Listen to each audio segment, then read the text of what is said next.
Well, good morning and welcome to the Market Carver. I hope you've had an outstanding week. Obviously, this is always an emotional time. Many of you were with us as friends of the firm and clients back September 11th, and it is always a trying time. And our prayers go out to the families that dealt with 9/11, that are still dealing with the loss of loved ones, the people who courageously came to help strangers in their midst. And we pray for the discernment of our leaders as we deal with the Syria issue, trying to figure out what to do and where to go from there. As always, the market goes on and we have to continue, but I don't want you to think it's without us thinking about things that are really happening.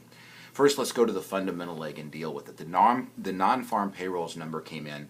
The employment rate dropped to 7.3%. Now, this is a quandary, a conundrum, if you will, for what the Federal Reserve is going to do with the meeting next week as they tell us how they're going to take care of the tapering issue. This is all about tapering. And when we talk about tapering, what that means is reducing the amount of QE that is put into the program. Here's the deal. Yes, the unemployment rate dropped to 7.3%, but the scoop is we have the lowest number of people, that's 16 to 65, that are actually working right now. The percentage of people who are looking for jobs is lower than it has been for many, many decades. We have a problem here, but if you think we have a problem, the real problem is, what is the Federal Reserve going to do about QE? And the bottom line is that as we deal with this tapering, as we deal with the issues, as they come in with the news announcements, we're going to seriously have to deal with the issues that are at hand and how to be able to move forward. Some weeks matter more than others, and I will tell you, next week is going to be one of those that really, really matters.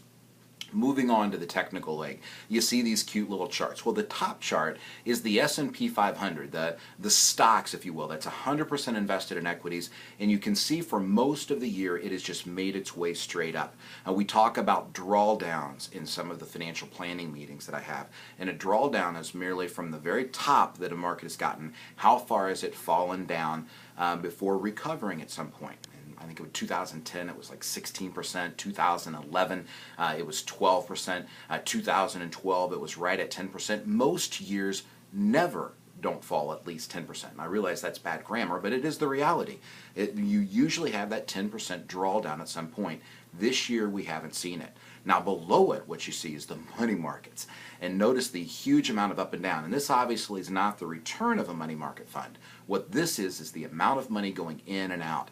We live in this world with crazy news stories that are taking place where you would think people would be scared to death. Sequestration, the fiscal cliff, the debt ceiling argument, who's going to be the next Federal Reserve chairman, Syria. And what happens is the market goes up and then people start to pull money out of money markets and they put more money in and they get more nervous, more stories, they pull it out, they put it in, and that's what you're seeing. That money market chart, the amount of money that's going in and out of that thing, far more represents what we would normally see in an equity market than in a normal functioning world.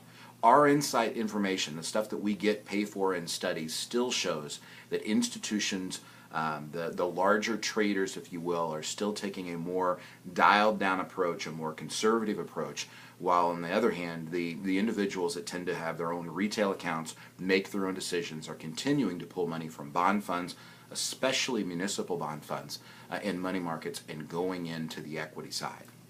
Well, speaking of the institutional leg, this is a battle of mutual funds versus pensions, and it's really not that.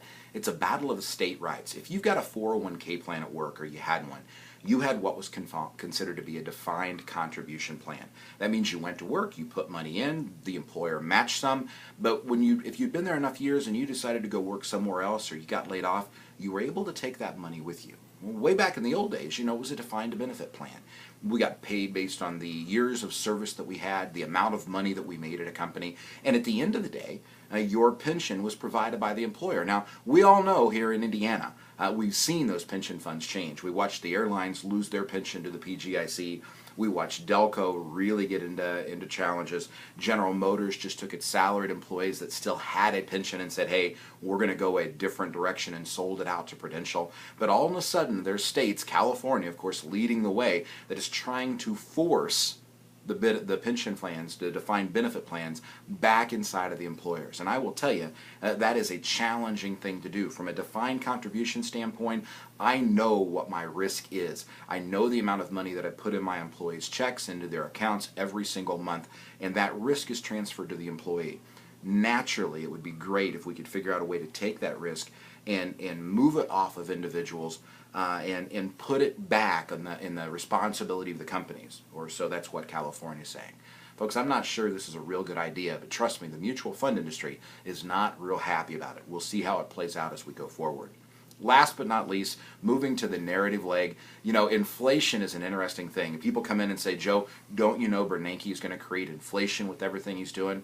What I try to remind you is that he goes to bed every night and prays for inflation of some sort. But we're just not seeing it. The PPI numbers, the CPI numbers, the Consumer Price Index just isn't showing it. What is showing it is the equity market. We know there's been a huge amount of buybacks from companies buying back their own stock. And apparently it's come to a house near you if you have a young child. That's right. According to the Visa report, the Tooth Fairy inflation index is up 23% year over year. The amount of money that you gave your kids apparently has increased by 23% in 1 year. So who would have thought the Tooth Fairy seems to be doing better? Rules to live by. I've been saying this for many years. It's critical at this juncture. I married my wife Barb. It'll be 25 years in November. But I just date our stocks, and it's critical to understand that. Our long-term relationship is with you and with you alone. It can't be any individual company we own, and we've got to focus on that as we have changing times. We've seen the international markets start to come back, and you've noticed that we've made some shifts and started to move in that direction.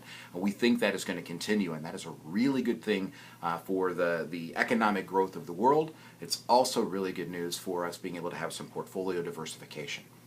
We mentioned the Roth recharacterizations a couple weeks ago. I want to bring that back. Remember, October 15th is the last date that you can file your tax return for 2012. If you've done a Roth IRA in 2012 that for one reason or another hasn't performed the way that it should, remember, you've still got a couple weeks left to recharacterize it, to put it back. We found somebody last year who came in and became a friend of the firm who'd literally done a $100,000 Roth conversion. By the time we saw him in the middle of September, the value of the account was down to $85,000. He was able to recharacterize that, save the taxes on the money that had gone down in the market, and then we redid the Roth 30 days later. It is a beautiful thing, but folks, you have to understand the rules. Hey, if you're out and about Saturday morning, don't forget to catch the radio show 9 to 10 on WQME. It's 10 to 11 on Shine 99 on Sunday morning, and you can find the Anderson Herald article always on the cover of the Herald Bulletin on Saturday mornings and our website at yourlifeafterwork.com. Folks, if there's anything we can do to be of service, please don't hesitate to give us a call. God bless. Have a great week. We look forward to seeing you again soon.